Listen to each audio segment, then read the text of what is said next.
자, 이번 주부터는 이제 이재명 대표 잡돌이를 위한 쟤네들의 언론 공세가 본격화될 것이다 라는 부분 근데 설명을 드렸는데 그 얘기 하기 전에 제가 요번에 느낀 거는 대장동 그 록치록 나갔잖아요.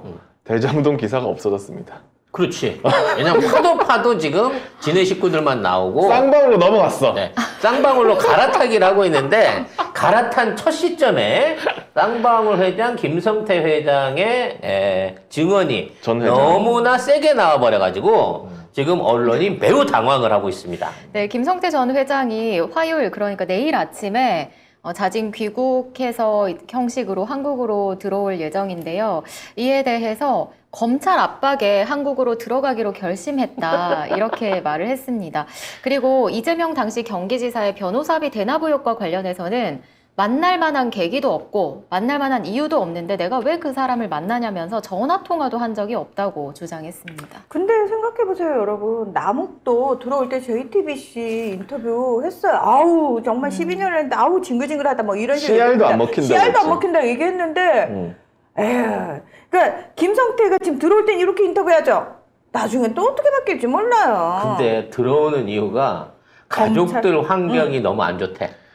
지금 온 가족을 전부 다 작살을 내냈어요. 지금 부회장인 친동생 구속됐고요. 그다음에 작은 본부장 매제 체포됐고요. 다 잡아넣었어. 네, 사촌형도 또 같이 체포됐다. 체포를 했대요. 그러니까 지금 식구들을 전부 다 엮어가지고 다 인질극이야. 잡아놓은 거예요. 인질극이야, 인질극. 그렇지. 그래서 야, 내가 안 들어가면 우리 친구들 셋 다 작살나게 생겨서 내가 들어간다 이렇게 되는 건데 이제 검찰이 요구하는 건 그거겠죠. 어떻게 해서든지 이거하고 연관 있는 발언을 해줘라 하고 얘기를 하는데 실제로 쌍방울이 북한에 돈을 보내긴 보냈어요.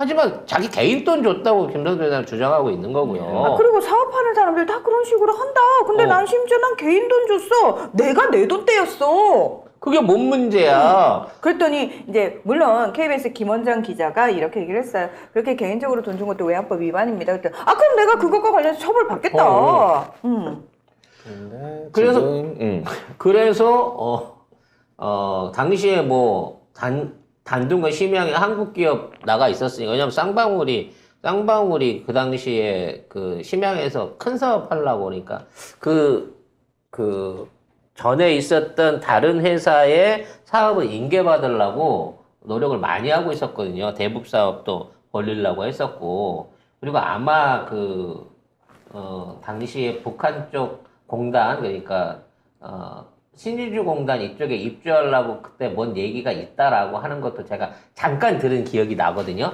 왜냐면 쌍방울 자체가 원래부터 이제 속옷이나 이런 걸 만들기 때문에 굉장히 이제 저렴한 인건비를 통해 갖고 그 물건을 만들어내야 되는 특히나 대북 협력 사업을 필요로 하는 업체였기 때문에 그런 부분에서 아마 진행들이 좀 있었다라는 얘기들이 있었고요. 그쪽 지역가 뭐 브로커도 많고 그거 연관된 사람도 굉장히 많아요. 그렇기 때문에 뭐 이 정도 돈이 오고 가는 거는 크게 문제가 될 수 있는 사안들이 아니거든요. 근데 이걸 가지고 일단 엮은 거죠. 근데 문제는 뭐냐? 변호사비 대납으로 엮기 위해서 너무 말도 안 되는 얼토당토하는 시나리오를 썼고 그리고 그 시나리오를 너무 많이 부풀려 버렸다는 거예요. 그래서 이걸 갖다가 검찰이나 언론 입장에서도 덮기가 곤란해서 일단 아무 말 안 하고 있었으면 김성태가 지금 검찰에 굉장히 중요한 발언을 했다, 증언이 있었다 이런 식으로 이제 군불만 좀 떼려고 했었거든. 근데 들어오기 전에 대놓고 까고 나간 거야 그냥. 그러면 저는 김성태는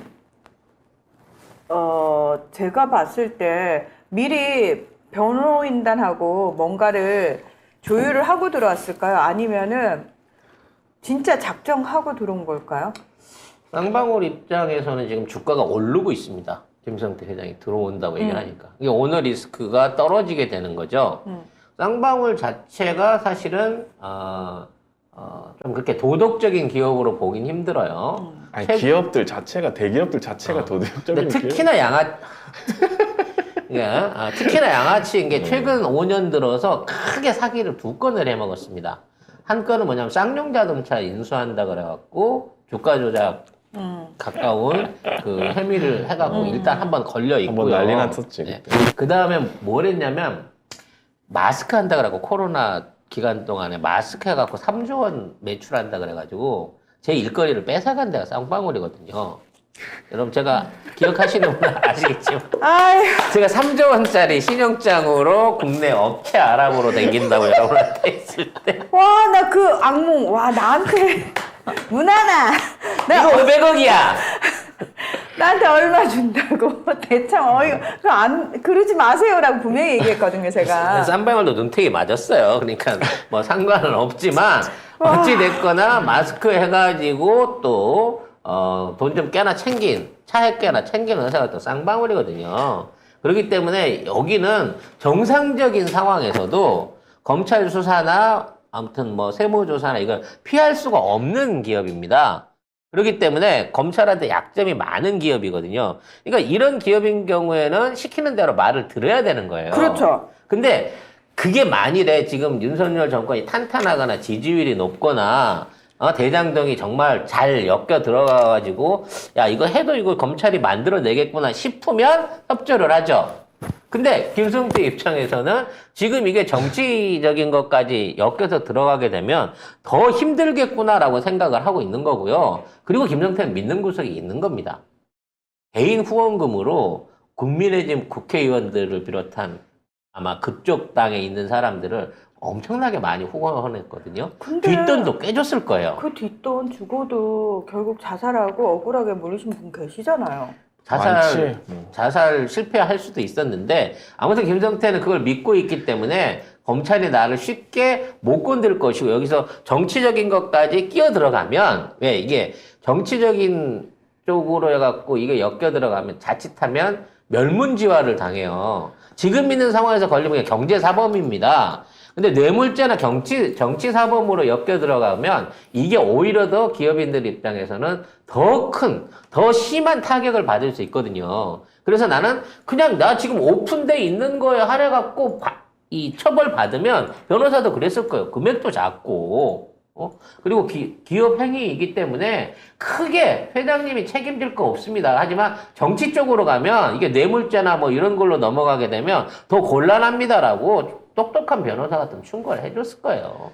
그래서 결국은 이렇게 얘기가 미리 던져버린 것 같아요. 그러면은 검찰 측에서 야 이거 우리가 원하는 쪽만 해주면 너 그쪽도 싸게 해줄게 플리바게닝을 시도했을 텐데 분명히 그거를 김성태 쪽이 안 받았다. 안 받은 거죠. 네.